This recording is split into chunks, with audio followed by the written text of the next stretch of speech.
There was something on the ground, it had crashed, there was wreckage, and as we found out much later, there were bodies. Our government and other governments have been denying or covering up UFO evidence. They were holding back on all this stuff. This was extraterrestrial in origin. It was outside of our technology of building something like that. The UFO phenomenon is something highly complex and is composed of many, many different aspects. Well, you have to ask the question, are they from another planet? We don't know the answer to that. A lot of people believe they're extraterrestrial. A lot of other people believe that they are from other dimensions, parallel universes, time travelers, that they're us at 2 million years in the future. These extraterrestrials have been manipulating life on this planet for eons. During that time, I saw a document entitled Operation Blue Fly Report 314. In that report, it states and makes it clear that what crashed was not an object that originated on this planet. It was, in fact, an object of extraterrestrial origin.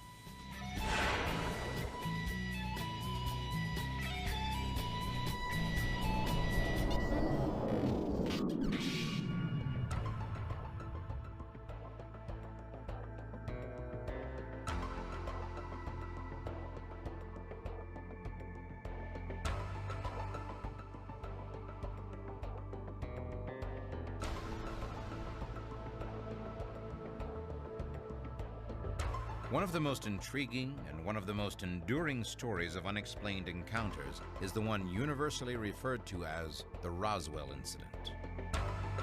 Roswell, New Mexico, a typical small town on the edge of a western desert until July 2nd, 1947. On that night, witnesses claim to have heard strange sounds and believe there was a flying saucer crash.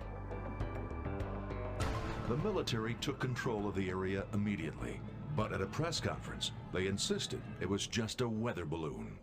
But was the weather balloon story just an attempt to cover up the crash of some kind of unidentified alien craft? Was this a victim of the crash at Roswell, or just an elaborate hoax? What did a regular, down-to-earth cattle rancher encounter on his land that would catapult him into the world's spotlight? And why, to this day, have the events of that night remained unexplained? Did a flying saucer, some kind of unearthly spacecraft, crash near Roswell, New Mexico, early in 1947?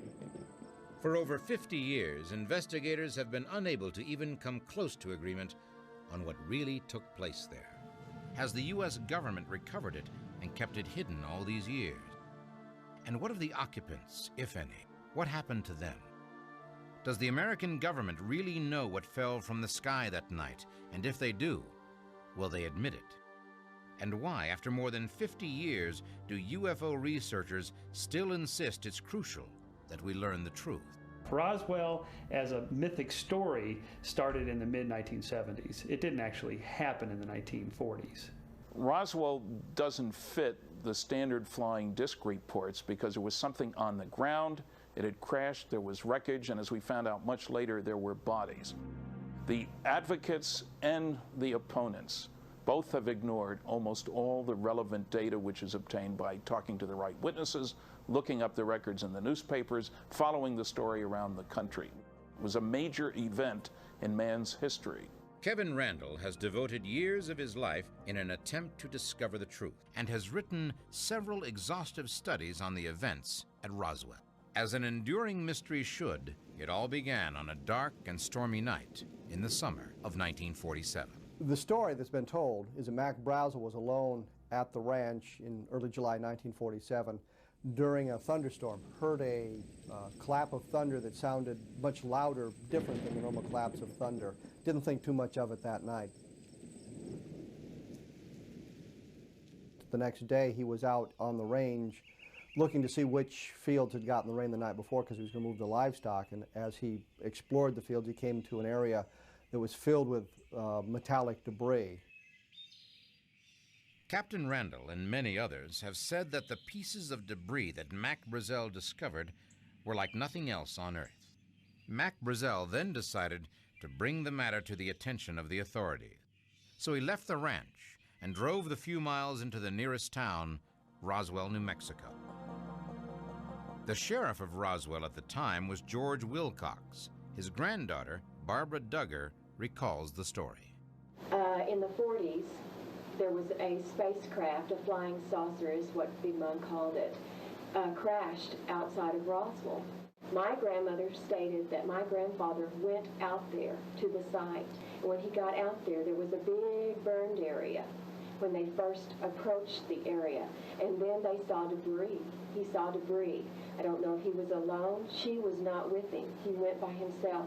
I asked her, I said, you know, out of jokingness, did he see any little space beings? You know? And she said, yes, there was 4 of them. The sheriff, according to reports, immediately got in touch with the nearby Army Air Base about the field of strange debris. And it was only a short time before officers were on the scene, eager to see what the sheriff was talking about. After all, a field full of debris is one thing, but actual beings from outer space were quite another. What happened next appears to have been either the biggest mistake or the biggest cover-up in the history of the Air Force.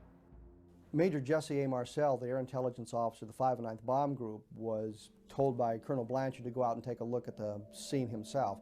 Marcel got out there, again, saw an area that he described himself as 3/4 of a mile long, 200 to 300 feet wide, filled with metallic debris. He showed it to Colonel William Blanchard, the commander of the 509th Bomb Group. Blanchard ordered a press release saying that the Army had captured a flying saucer, talked to Lieutenant Walter Hott. Hott issued the press release, wrote the press release, and took it to the various media outlets in Roswell, the 2 radio stations, the 2 newspapers, and from that point it went over the wire. The release read, in part, the many rumors regarding the flying discs became a reality yesterday when the intelligence office of the 509th Bomb Group of the 8th Air Force, Roswell Army Airfield, was fortunate enough to gain possession of a disc through the cooperation of one of the local ranchers. But there was no mention of the space beings the sheriff told his family he had seen. Was this the beginning of a giant hoax or a giant cover-up? Barbara Duggar's grandmother was still afraid of repercussions 40 years after the event. She said, the reason I'm telling you this is because when the incident happened, the military police came to the courthouse, to the jailhouse, and told George and I that if we ever told anything about this incident, talked about it in any way, that not only we would be killed, but the family, that they would get the rest of the family. But if the Air Force had already admitted publicly that they had in their possession a flying saucer, why threaten a local official and his family if they didn't keep silent? Having been to 19 archives, I'm not surprised that we haven't found much in the way of file data on Roswell. The government knows how to cover things up. The Eisenhower Library still has 100,000 pages of classified material, all of it older than 1960. You don't get to see top secret code word documents when you go to archives. Very little has been released. If we're lucky, sometime in this century, we'll find out more. Things soon began to take a different turn. What started out as a simple act of civic responsibility by a local rancher had suddenly become a major military activity. Mac Brazel never said he had seen a downed aircraft. Could it be that the Army discovered something he hadn't seen? And what of witnesses to the whole affair that are still living? What do they have to say today? As headquarters for the 509th Bomber Group, the only bomber group in the world capable of delivering atomic weapons, Roswell, New Mexico citizens were no strangers to terms like secrecy and classified. During the long days of World War II, they had become accustomed to the military's obsession with secrecy, but things were beginning to seem a bit extreme, even to these folks. According to Bill Brazel, Mac's son, his father was also sworn to secrecy. But secrecy about what? Had Mac Brazel found something more than just a field littered with strange debris? This is basically the point where the Roswell incident becomes a whole series of different mysteries, and they kind of crisscross one another. Because if Colonel Blanchard admitted they had a more or less intact flying saucer, then clearly somewhere they had more than just the small bits of metallic debris reported by Mac Brazel. According to many who were in Roswell at the time, the result of all the activity was a flood of attention focused on this small New Mexico town. But what happened next only added to the confusion. 3 hours later, the official story changes. General Ramey, commander of the 8th Air Force at Fort Worth, the parent unit to the 509th Bomb Group, now said it was nothing more than a meteorological balloon with a fairly common radar reflector attached to it. According to General Ramey, the balloon had crashed on the ranch. That's what Major Marcel found. He had overreacted thinking that he had a flying saucer. It was just this weather balloon and the Raywin target reflector. Could it be that this photograph was a total fabrication? Here's what the officer on the right, General Thomas DuBose, had to say about the Army Air Force press release claiming the crash was just a weather balloon. We knew that it was a cover story, and whose idea it was, I haven't the vaguest idea, but we used that in order to assuage the curiosity of the press. Why would representatives of the U.S. military announce that the debris was from a weather balloon if their senior officers knew otherwise? As it turns out, the officers weren't the only ones to see the debris in General Ramey's office. Encounters researchers recently uncovered a civilian photographer who not only saw the debris Major Marcel brought in, he actually photographed it. On July the 8th, 1947, I was a reporter for the Fort Worth Star-Telegram. I was also a backup photographer there. On that afternoon, my city editor came over and said, go out to General Ramey's office. They're bringing in a flying saucer from Roswell, and we need shots of it. And hurry, because we're right on the East Coast deadline. So I hurried out to General Ramey's office, and when I arrived there, the general was not there, but was expected back momentarily. That gave me an opportunity to arrange some of the debris that I saw there on the floor and to try to make the best of a picture.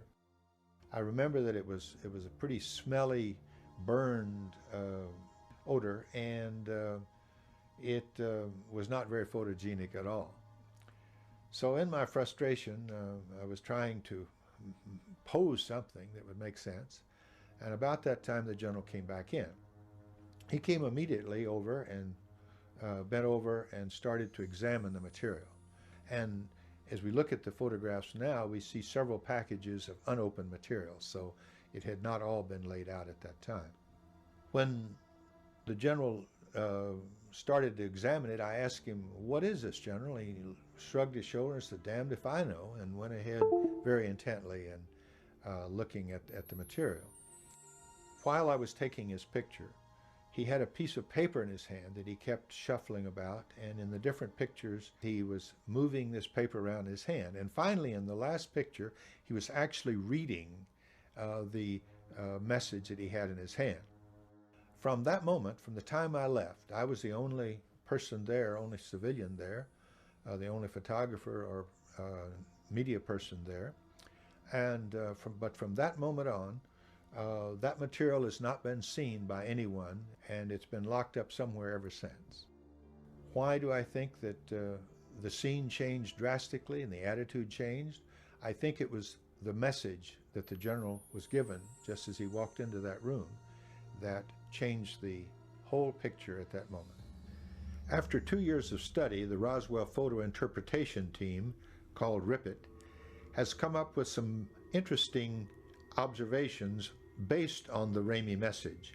First of all, it mentions victims of the wreck forwarded to Fort Worth. Secondly, it talks about the recovery of the Roswell disk. Third, what is needed at the Roswell site. And then finally, it talks about explaining it as a weather balloon. Maybe Mac Brazel did find a balloon, but the problem with this is it never explains all the other testimony. It does not explain all the debris.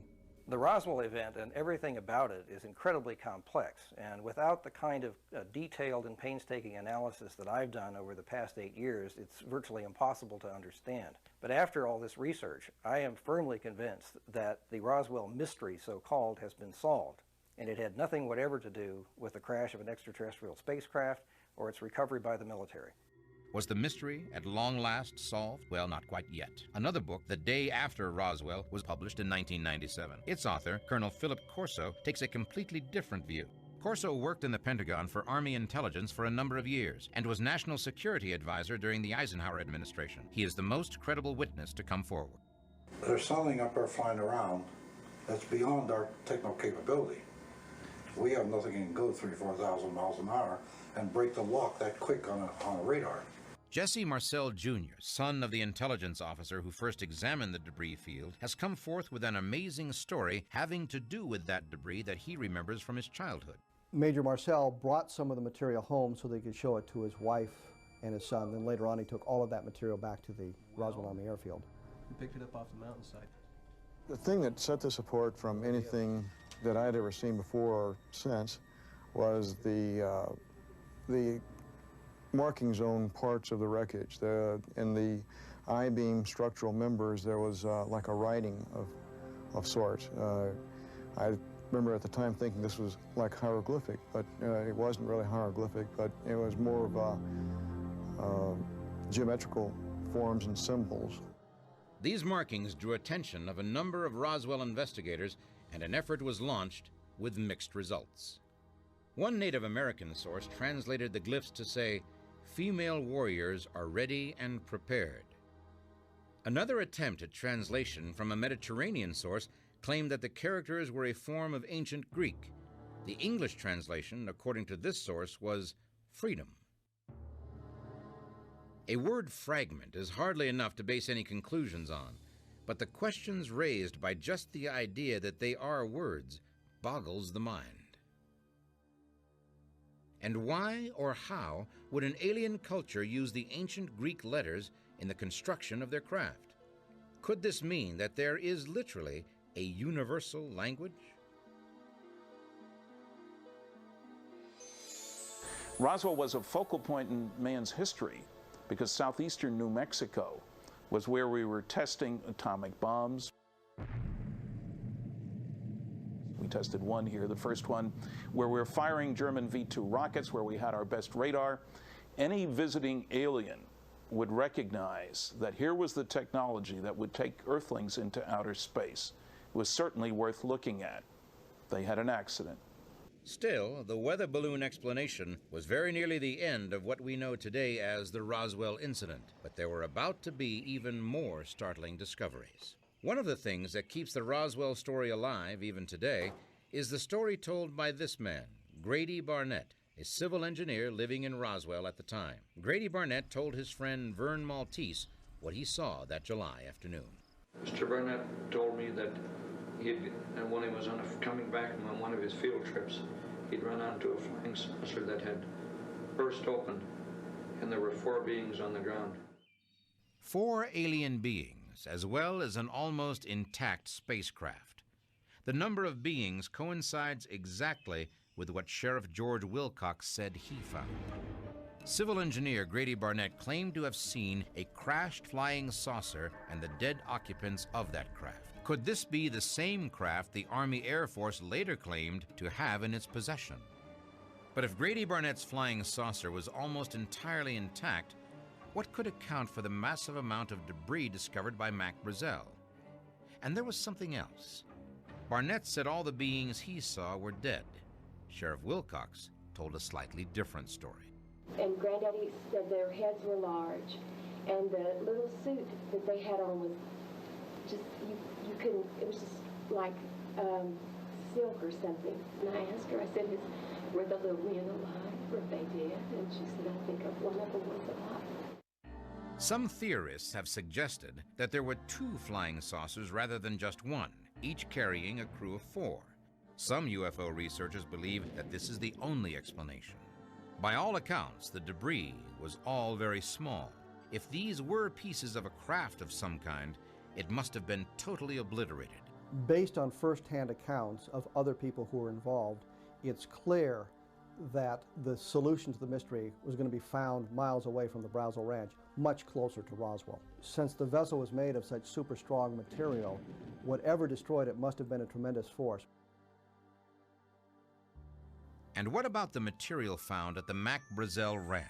Some who claim to have handled the debris say it was clearly something they had never seen before. The material discovered at the debris field defied all attempts of the people to explain what it was. The foil could not be cut. The wood-like material couldn't be whittled. It couldn't be burned. So clearly we have material that is not like anything that was available in our society in 1947. Is it possible that the pieces of debris found on the ranch were really quite natural? For example, could they have come from a meteorite? Well, a meteor would enter the Earth's atmosphere at, of course, very high speed. And once it meets the resistance of the Earth's atmosphere, it begins to burn up and lose, of course, its size. And what's more, a meteor that landed with an audible impact would have left a gigantic impact crater, such as the one in Arizona. Whatever struck the ground in New Mexico left no crater. Did create a gouge in the terrain, but that's more suggestive of some kind of a controlled crash than something falling out of the sky. But something apparently did fall out of the sky that night. A meteor seems an unlikely explanation, and UFO investigators are unwilling to accept the weather balloon scenario. Are there other possibilities? Has the Air Force offered any other explanations? We're dealing with something which is interdimensional. We're probably dealing with something which has been around for a very long time, not just since 1947. The UFO phenomenon is something highly complex and is composed of many, many different aspects. Well, you have to ask the question, are they from another planet? We don't know the answer to that. A lot of people believe they're extraterrestrial. A lot of other people believe that they are from other dimensions, parallel universes, time travelers, that they're us at 2 million years in the future, maybe separated from our reality by some thin psychic membrane. We've concluded that recovered over 50 years ago. Have we learned anything from the technology that it brought here? What Mac Brazel, Sheriff Wilcox, Jesse Marcel, and the entire U.S. Army Air Force encountered that night near Roswell, New Mexico, put this small town in an international spotlight. That was not something the government liked particularly, since Roswell Army Airfield was home to the world's only bomber group capable of delivering atomic weapons. That fact has led some to suggest the wreckage might have been from some super-secret spy plane. During the late 1940s, the former Soviet Union was very curious about American nuclear bomb experiments, which were conducted only 100 miles from Roswell. A spy plane trying to capture these secrets would logically fly to that part of the country. The Soviet Union had nothing of the kind in 1947. In fact, using Freedom of Information, we checked to see if any Soviet aircraft had penetrated the coastal defense zones in 1947. Absolutely no evidence of any Soviet attempts to fly any kind of aircraft inside the United States in that time frame. But UFO researchers have recently discovered that the Soviet Union did have an interest in Roswell. George Knapp took his investigative reporter skills to the former Soviet Union, where he discovered that the Russians had a very high level of interest in the events surrounding Roswell in 1947, and they came to some startling conclusions. We met a scientist while we were in Russia who worked under a guy named Sergei Korolev, who's the father of Russian rocketry. And Korolev had told this doctor about his meeting with Joseph Stalin in the late 1940s. Stalin had an intense interest in UFOs, and one of the things he wanted to know about was Roswell. At the time, the late 40s, Roswell, New Mexico, was a hotbed of Russian espionage activity because we had so many secret military programs there. So they heard about Roswell, and they were curious about it. And he had his scientists and his spies study it, and the conclusion they came up with was that Roswell was real, that something really did crash there, that it wasn't a weather balloon, and it wasn't anything of earthly origin. They didn't know exactly where it came from, but they knew it wasn't ours and it wasn't theirs, and this was something that was of monumental importance that needed to be studied. There's no question that scientists and others in the Soviet Union have been interested in gathering information about flying saucers. What we don't know is what is in the secret boxes, so to speak, just as we don't know what the U.S. government has. I suspect, because we've spent so much money on spy satellites and other such systems, that we probably have better data than they do, because we tried to avoid shooting down vehicles. Russians supposedly tried to keep shooting them down to get something to learn from. That didn't go over well with the aliens, as I hear the story. So I think they have plenty of data. We won't get access to that any more than we Americans have access to American data. Some groups call it the wise men, and it's crucial that people start to pay attention. It's crucial that the government starts to tell us the truth. Still, at the center of this story was the man who had, in essence, started it all, Mac Brazel. What's going on here? Brazel, we are told, was a virtual prisoner of the military at the ranch. If this is true, then it would seem the Army feared that he might tell others the truth about what he had seen. Then, another unexpected development in the Roswell incident. The story now took a remarkable turn. Investigators claim Mac Brazel escaped from the Army and headed straight for the people he knew he could trust. This way.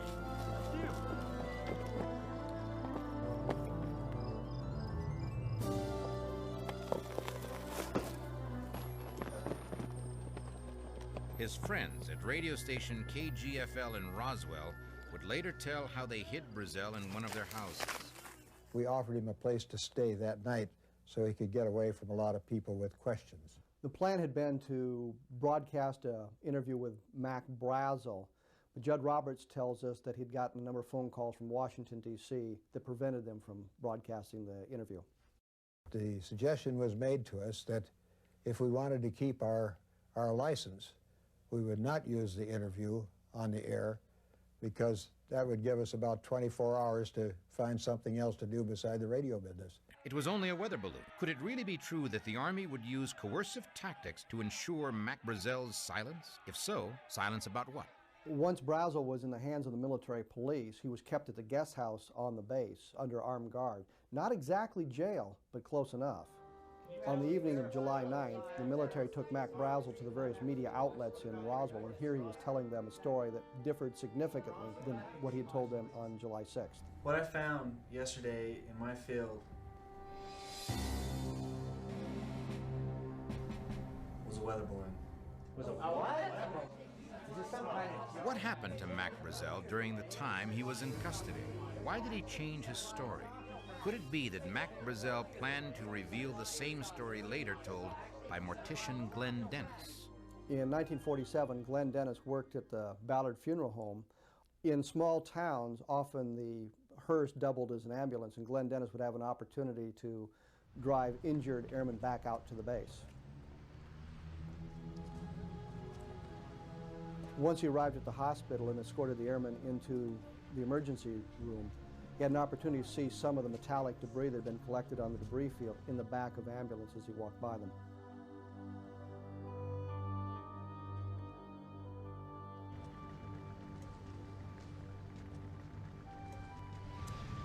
Excuse me, sir, this is private property. I said, "It looks like you've had a crash." I said, "I see some debris, and then the ambulance is there," and that's probably where I really got in trouble right there. Hey, what do you got there, man? Look, I just want to know what you've got right there. You say one word to anybody, and you're dead. Glenn was told in very blunt language that if he ever talked about this, if he went into town and told his friends about it, he'd be killed. But Glenn Dennis's connection to the Roswell incident did not end there. He would soon learn much more from his girlfriend, a nurse at the base hospital. And this was a young second lieutenant, a very deeply religious lady. She was born and raised in a very strict Catholic family. She was going into this examination room that was across the hall. She was going in to get some supplies, and when she walked in the door, there was two doctors there. She started out the door and said, "You stay here, we've got to have you." And what it was, they were examining, she told me, 3 bodies, foreign bodies. She said 2 of them were very mutilated. She said, "I've got to go back to the barracks." He said, "I am deathly ill and I've got to go back to the barracks." And then that was the last time I ever saw her. The next day, I called out. I wanted to see how she was doing and how she was feeling, and they said that she'd been transferred out, and they didn't know where, but she was no longer there at the air base. What do you mean she's not available? Miss, excuse me? What happened to the nurse that was pressed into duty on that fateful July day? More importantly, what did she see? Is there any evidence to suggest actual bodies were found? Did anyone else actually see what the doctors saw? If they did, would they ever come forward in spite of the threats? In July of 1997, people from all over the world beat a path to Roswell, New Mexico. The town's population virtually doubled overnight to help celebrate the 50th anniversary of what many believe to be the Roswell crash. Coincidentally, perhaps, July 1997 was also the time the United States Air Force chose to issue something called the Roswell Report, case closed. The Air Force may consider the case closed, but to many UFO investigators, the report simply added fuel to the controversial fire. The press was ready when the Roswell story broke. Wow, we have something. Air Force issued instructions to cover it up. General Ramey said it was just a radar reflector from a weather balloon. So in less than a day, the story fizzled entirely until I got involved 30 years later. When finally those stories came out, it was clear that the Air Force explanation did not address bodies, didn't say anything about them. So they came up with crash test dummies, which were indeed dropped in New Mexico. But 6 years later, and all the dummies were 6 feet tall and 175 pounds to simulate pilots. All the alien reports were of beings shorter than 4.5 feet. They must think we're all dummies. But beyond the hearsay evidence, is there any proof that creatures of some kind were aboard the craft? This highly controversial piece of film was supposedly shot by a military cameraman in 1947 during an autopsy of one of the alien beings. Could this be the body of a being from another world? Hotly debated since the film was first released in 1995. There were opinions aplenty on both sides, but nothing to corroborate what the film seemed to portray until this man came forward, retired Air Force Colonel Philip Corso, adjunct to General Trudeau and a former intelligence officer with every clearance the Pentagon gives. For many years, investigators have wondered at the seemingly sudden burst of technology that exploded on the American industrial scene in the mid-20th century. Lightweight night vision, integrated computer circuits, fiber optics, and the whole range of technology necessary to put a man on the moon. Could this technological jumpstart have had something to do with the Roswell crash? According to his book, The Day After Roswell, Colonel Corso himself was the man responsible for seeding alien technology into American industry. And it was a bunch of wires, which I didn't even know what they were, which were emitting colors. I didn't even know if they were wires. I had this chip, this integrated circuit, a laser instrument that could do like some of the fine cuttings that they said in animal mutilations. And I had also fiber optics. I wasn't sure what the chip was. Integrated circuit in those days, a little beyond me. So I started talking to people and I figured, well, this must be important. So that went, the write-up I made went to Bell Lab. Having worked in industry on advanced research and development programs for a lot of years under security, I think we may have learned a great deal from flying saucers, but I don't think that that explains the enormous upsurge of new technology. If you gave Christopher Columbus a nuclear submarine, he could not have built another one. If aliens are 1,000 or 10,000 or 100,000 years ahead of us, we're not going to be easily able to duplicate their technology. But Colonel Corso's credentials were impeccable, so much so that it wasn't until after his death that critics came forward to challenge his book. Yet, as astonishing as his revelations regarding technology were, it was his assertions about Roswell 50 years after the fact that put the crash, recovery of bodies, and the autopsy film in a whole new light. I learned about the Roswell crash when I was stationed at Fort Riley, Kansas.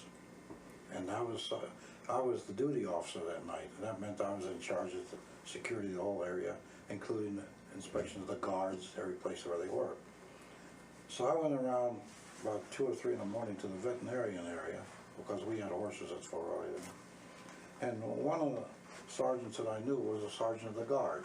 I used to bowl with him. And I told him, Sergeant, how's everything going? They told me at headquarters that this area was very secure. He said, yes, come on, Colonel. He said, I want to show you something. So he took me back in the back room, and there was 5 crates. They looked like crates there.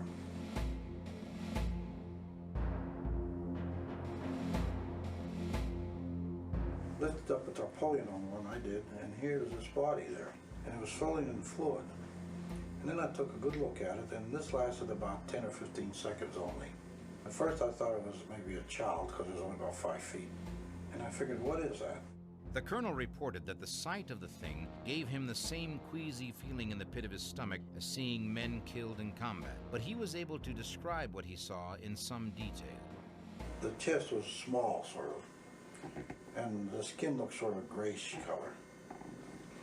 And then the head was large for the proportion of the body. Not real big now, but large. And the eyes were both slanted, sort of. And they had about a half a filament on them. Here was a man deep in the intelligence community actually admitting that not only did the military have alien bodies, but that he had seen them. But it would be 14 years before the significance of what he had seen would be impressed upon him. His most shocking revelations were yet to come. And I had the reports on autopsy that performed at Walter Reed on our lab, which we financed at Walter Reed. And when I read that, it matched with what I saw at Fort Riley 14 years before. The whole autopsy was similar to what I'd seen. If the colonel is to be believed, not only were these strange beings autopsied in Roswell, but at Walter Reed Army Hospital as well. But what about that highly controversial autopsy film? Could the colonel shed any light on its authenticity? Well, there was some truth to that, because they pulled out an eyelid, and no one knew about that eyelid. That eyelid was a light gatherer so they could see in the dark.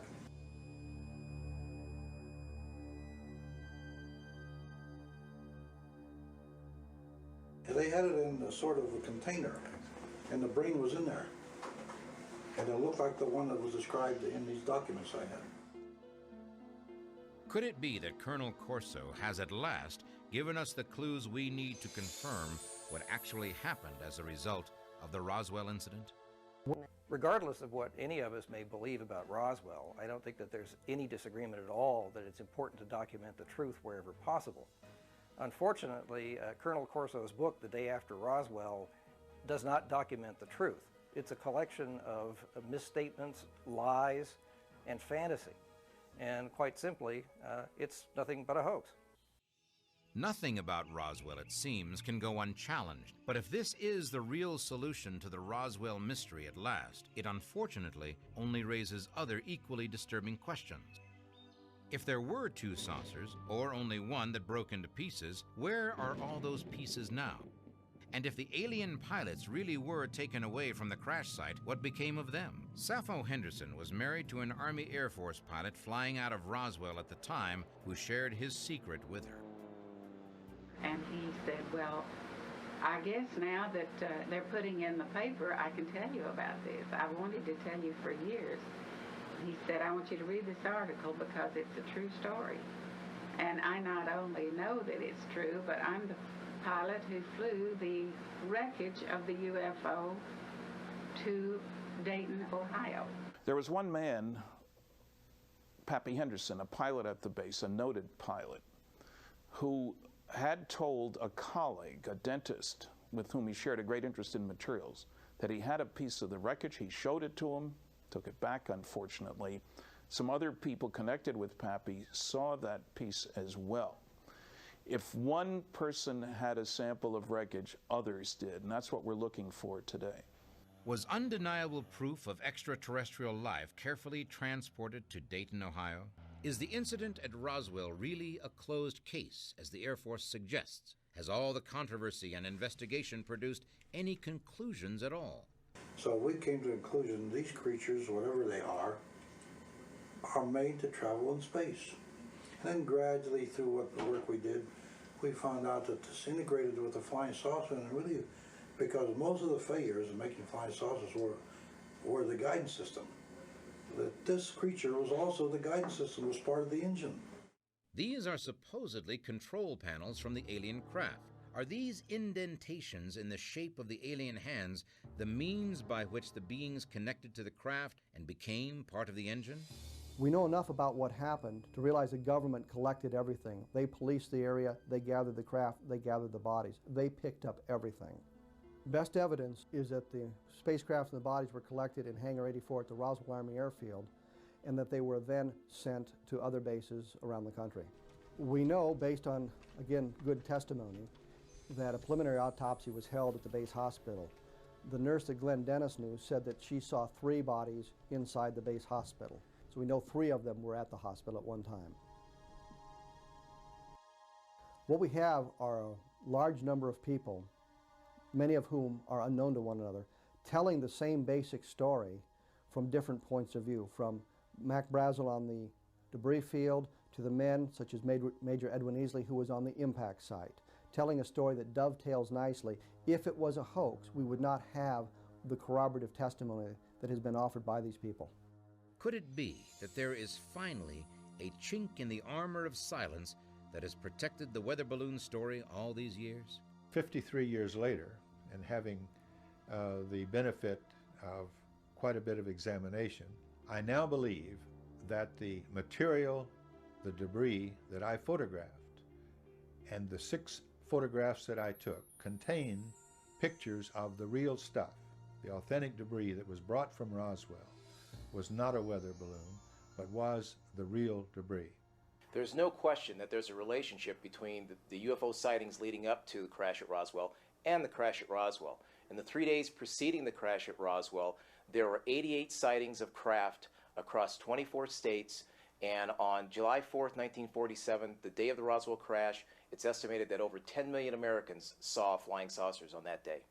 The simplest explanation for the thousands of reports of flying saucers from all over the world is that the planet is being visited by intelligently controlled extraterrestrial spacecraft. Most sightings can be explained. It's the ones that can't that matter, and there are loads of those in every large-scale scientific study.